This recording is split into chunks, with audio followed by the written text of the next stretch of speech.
The day Aunt Eleanor died, I was elbow-deep in garden soil, planting the heirloom roses she'd given me for my birthday. My phone buzzed 3 times before I finally pulled off my gloves to answer it. "Miss Blackwood." A formal voice I didn't recognize said. "This is James Morton, your Aunt Eleanor's attorney. I'm afraid I have some difficult news." My heart stopped. The roses suddenly felt heavy in my hands. Alina's last gift to me. "What happened?" I asked. "Your aunt passed away in her sleep last night," he said, then hesitated. "She left explicit instructions for me to contact you first before anyone else in the family." I sank to my knees in the dirt, barely registering his words. Aunt Eleanor, the woman who taught me to read, who snuck me chocolate chip cookies during dreary family functions, who supported every dream I'd ever had, was gone. "Miss Blackwood, are you there?" "Yes," I managed. "I'm here. What do you need me to do?"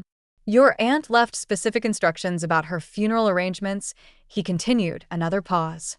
"She left you a letter that must be opened before the service. Would you be able to come to my office today?" I looked down at the roses, Queen Elizabeth variety, Eleanor's favorite.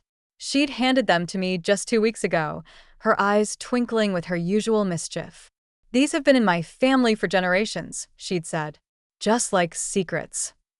At the time, I thought it was just another of her cryptic comments. Now, I wasn't so sure.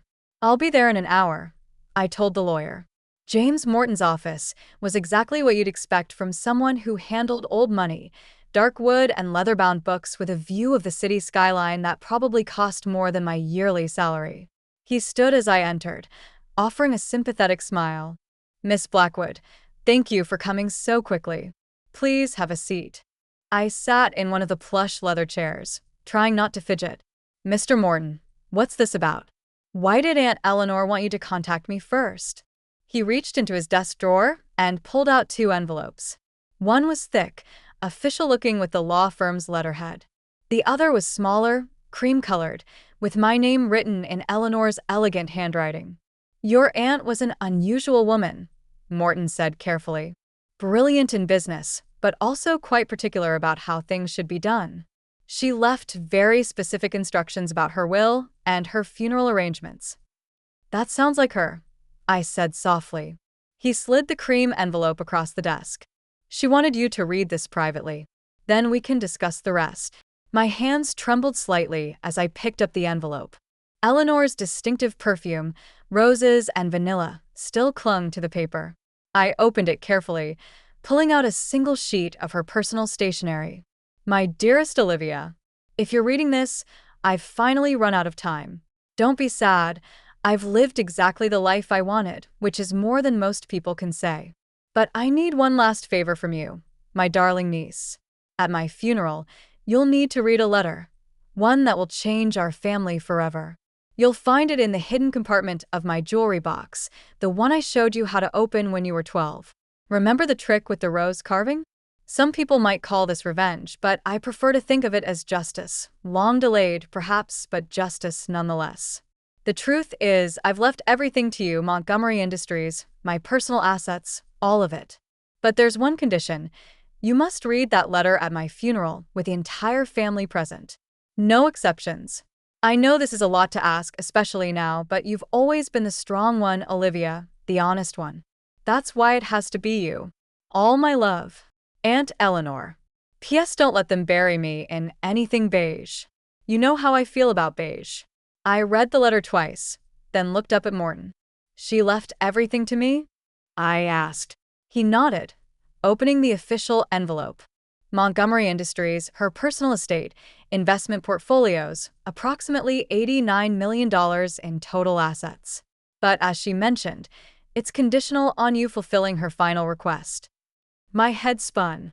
Eleanor had always been generous with me, but this was beyond anything I could have imagined. "What about the rest of the family, my father, my cousins?" "There are some small bequests," he replied, "but the bulk of the estate is yours, assuming, of course, you agree to her terms."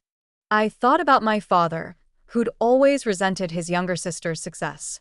About my cousins, who had spent years sucking up to Eleanor, hoping to inherit her fortune. about all the family gatherings where Eleanor had sat quietly, watching everyone with those knowing eyes of hers, like she was waiting for something. "When is the funeral?" I asked. "3 days from now." Your aunt was very specific about the arrangements. The service will be held at St. Michael's Cathedral, followed by a reception at her estate. The entire family is expected to attend. I stood up, clutching Eleanor's letter. Then I should go. I have a jewelry box to find. "Miss Blackwood, one more thing." Morton called after me as I reached the door. "Your aunt asked me to tell you," she said. "You'll know what to do with the truth." The drive to Eleanor's estate took 40 minutes, but it felt like hours. My mind raced with questions. What was in that second letter? What secret was so important that Eleanor would make it a condition of her will? The gates opened automatically as I approached. Eleanor had given me the access code years ago, saying she trusted me more than her security system. The house was exactly as I remembered, a sprawling Victorian mansion set amid perfectly manicured gardens, with Eleanor's beloved roses climbing every available surface. Mrs. Peters, the housekeeper, met me at the door. Her eyes were red from crying. "Oh, Miss Olivia, I'm so glad you're here," she said. "She left instructions that you were to have full access to her rooms." "Thank you, Mrs. Peters. I won't be long." Elena's bedroom was on the second floor, overlooking her prize rose garden. Like everything else about my aunt, it was elegant but full of hidden whimsy. Silk curtains in bright patterns, modern art next to family portraits, and everywhere, touches of her beloved roses. The jewelry box sat on her dresser, exactly where it had always been. Beautiful Brazilian rosewood, carved with intricate floral patterns. I ran my fingers along the edge until I found it, the small rose carving that concealed the release for the hidden compartment. "Third petal from the left," I whispered, remembering Elena's instructions from all those years ago. There was a soft click and a panel in the bottom slid open. Inside was another envelope, sealed with wax and marked, "To be read at my funeral." My hand shook as I picked it up. It was heavier than I expected, and I could feel what seemed like photographs inside. For a moment, I was tempted to open it right there, but I knew Elena. Everything she did had a purpose. If she wanted this revealed at her funeral in front of the whole family, she must have had her reasons. I slipped the envelope into my bag and took one last look around the room. On the bedside table was a framed photo I'd never seen before, Elena as a young woman, standing in front of Montgomery Industries' first office. She was smiling that knowing smile of hers, the one that always made me feel like she could see right through people's pretenses. "What did you know, Aunt?" I whispered to the photograph. What secret was worth waiting a lifetime to reveal? The next 3 days passed in a blur of funeral arrangements and family drama. My father called 6 times, alternating between concern about my involvement in the arrangements and barely concealed anxiety about the will. My cousin sent a barrage of text messages, each one more transparently self-interested than the last. Through it all, I kept Elena's sealed envelope close. At night, I'd take it out and look at it, wondering what revelations it contained. What truth was so important that Elena would stake her entire legacy on its revelation? The morning of the funeral dawned bright and clear. I dressed carefully in a deep blue suit, Elena's favorite color, and pinned one of her prized roses to my lapel. The envelope felt heavy in my bag, like it was weighted with more than just paper and photographs. St. Michael's Cathedral was packed by the time I arrived. The Montgomerys were old money, and Elena had been a prominent figure in both business and philanthropy.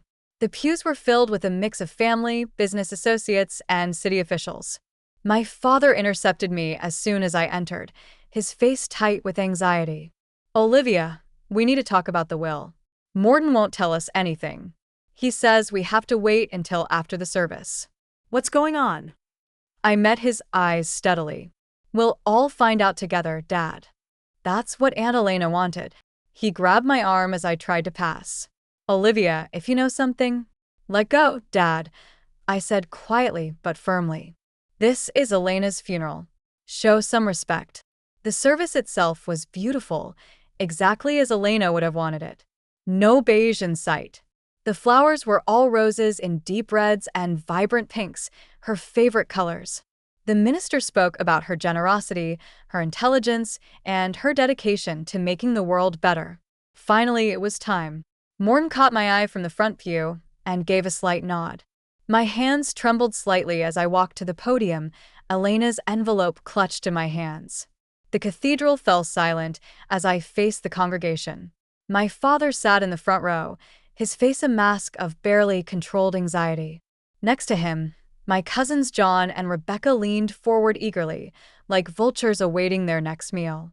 I took a deep breath, breathing in the scent of roses that filled the air. In that moment, I could almost feel Elena standing beside me, giving me strength. Before she died, I began, my voice steady despite my racing heart. My Aunt Elena left me a letter with specific instructions. She wanted it read here today, in front of everyone who knew her. I broke the wax seal slowly, aware of hundreds of eyes watching my every move. Inside were several sheets of paper and, as I'd suspected, photographs. As I pulled them out, I heard my father make a strangled sound from the front pew. The first photograph showed a young Elena standing next to a man I didn't recognize. They were both smiling, holding up what looked like blueprints. The second photo showed the same man at what appeared to be a construction site, with the early foundations of what I now recognized as Montgomery Industries' first building. "My name is Elena Montgomery," I read from the letter, and this is the truth about how Montgomery Industries began. My hands were steady as I continued reading Elena's letter, my voice carrying clearly through the hushed cathedral. "My name is Elena Montgomery, and this is the truth about how Montgomery Industries began. The man in these photographs is Harold Bennett, a brilliant engineer and my business partner. In 1975, he was also the true founder of what would become Montgomery Industries." A murmur rippled through the congregation. In the front row, my father's face had gone completely white. "Harold and I met at university." I continued reading. "We shared a vision of creating sustainable building materials that would revolutionize the construction industry. Harold had the technical genius, and I had the business acumen. Together, we created the foundation of what Montgomery Industries would become." I continued, pulling out another photograph. This one showed Elena and Harold shaking hands over what appeared to be a contract. We were equal partners, splitting everything 50-50, the patents, the company, the profits. All of it was shared between us until the night of October 15th, 1976, when Harold died in what was reported as a car accident. My father started to stand, but my Uncle James pulled him back down. I kept reading. But it wasn't an accident. The brake lines in Harold's car had been cut. I discovered this too late, after the police had already closed the case. I also discovered something else. Papers had been filed just hours before Harold's death, transferring his entire share of the company to the Montgomery Family Trust, papers that bore his signature. I looked up, meeting my father's eyes directly. A signature that I now know was forged by his business partner at the time, my own brother, Richard Montgomery. The cathedral erupted in gasps and whispers. My father stood up, his face contorted with rage. "Stop this immediately," he shouted. "This is slander." "No, Dad," I said calmly. "This is truth." Aunt Elena left proof. I held up a stack of documents from the envelope. The original contract between Elena and Harold, forensic analysis of the forged documents, police reports that were buried, bank transfers. She kept everything. Why? The question came from my cousin John, who was staring at his uncle, my father, with dawning horror. Why reveal this now? I turned back to Elena's letter. "I'm revealing this now because I've spent 45 years building this company into something Harold would have been proud of. I've used our success to fund research, to support sustainable development, to create opportunities for brilliant minds like his. But I've also spent 45 years watching my brother profit from his crime, watching him raise his children to believe that privilege and power put them above the law." My father had sunk back into his pew, all the fight gone out of him. I continued reading. "The truth is, I should have come forward years ago, but by the time I had gathered all the evidence, the company was employing thousands of people. Going public would have destroyed not just Richard, but countless innocent families who depended on Montgomery Industries for their livelihood. So, I made a different choice. I decided to wait, to build, to make sure that when the truth finally came out, the company would survive it. I pulled out one final document from the envelope, a yellowed envelope addressed to Harold Bennett's only surviving relative, his daughter Sarah. Which brings me to my final confession. Over the years, I've kept track of Harold's daughter. I've anonymously funded her education, her research, her work in sustainable engineering. I've watched her grow into the kind of brilliant, ethical scientist her father was. Sarah Bennett now runs one of the most innovative green technology firms in the country, though she's never known who is backing her. More guests filled the cathedral as a woman stood up from the middle pews. She was about my age, with Harold's dark eyes and determined expression. Elena had arranged everything, even ensuring Sarah Bennett would be here for this moment. I turned back to the letter. The second part of my will, I read, my voice growing stronger, leaves a 30% share of Montgomery Industries to Sarah Bennett as partial restitution for what was stolen from her father. The controlling interest goes to my niece Olivia, the only member of the Montgomery family who has shown the same commitment to ethics and innovation that Harold and I once shared. I looked up at the stunned faces before me.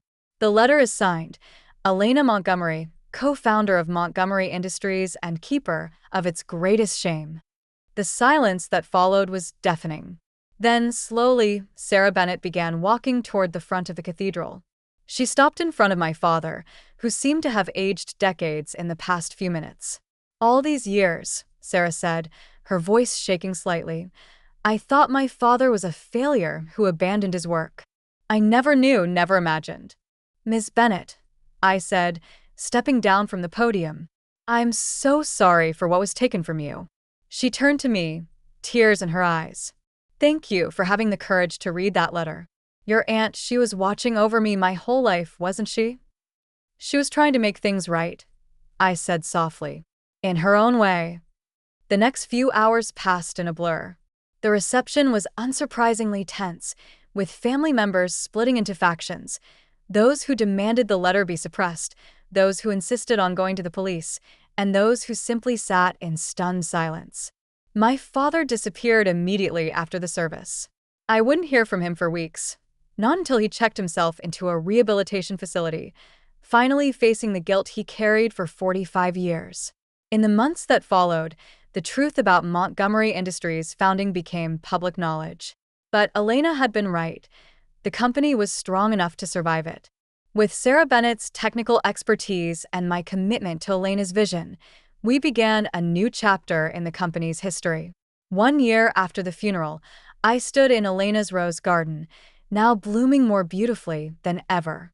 Sarah had joined me for what had become our weekly meeting, where we discussed everything from company strategy to our shared love of sustainable innovation. You know what's strange? Sarah said, gently touching one of Elena's prized Queen Elizabeth roses. I always felt like someone was looking out for me, guiding my career from afar. I used to think it was my father's spirit. Now, I know it was Elena. She tried to protect everyone, I said. The company, its employees, you, even my father, in her own way. She just couldn't let the truth die with her. Sarah nodded thoughtfully.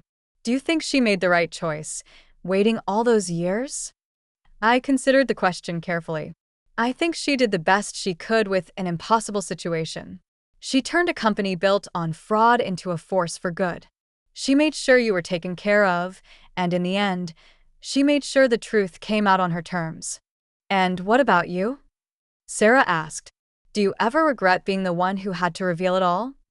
I looked out over the rose garden, remembering Elena's knowing smile, her cryptic comments, her quiet strength. No, I said finally.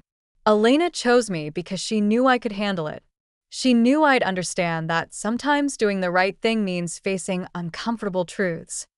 She would be proud of what we've built, Sarah said, gesturing toward the Montgomery Industries building visible in the distance.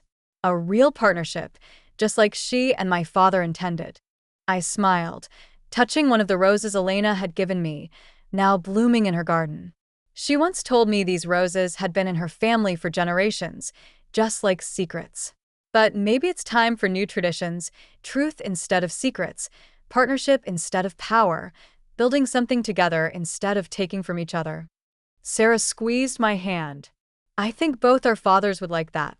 That evening, as I sat in Elena's study, now my study, going over company reports, I found a small note tucked into her old desk calendar. It was dated the day she died, written in her elegant hand. Dearest Olivia, if you're reading this, you've done what I asked. You've faced the truth and handled it with grace.